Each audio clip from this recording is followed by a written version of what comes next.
جوانی که در عبادت الله رشد بکنه زیر سایه عرش الهی هست، زیر سایه الله هست روز قیامت، چون که در جوانی پاک بودن شیوه پیغمبری است. سختم هست، وسوسه می شود انسان. بعضی جوانها فکر می کنن که جوانهای پاک مشکلاتی که این آقا داره اون نداره. بارها ما به این اشاره کردیم. این مطلب این رو باید همه اصلاح کنند اذهان خود را.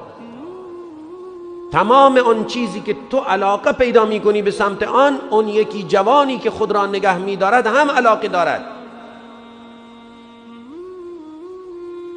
مراجعه می کنن میگن ما می خواهیم با تقوا باشیم ولی نمیدونیم چی کار کنیم. سر کار یک چیز است. بعضی انسان ها جلو دل خودشون میگیرن، بعضی انسان ها جلو دل خودشون نمیگیرن.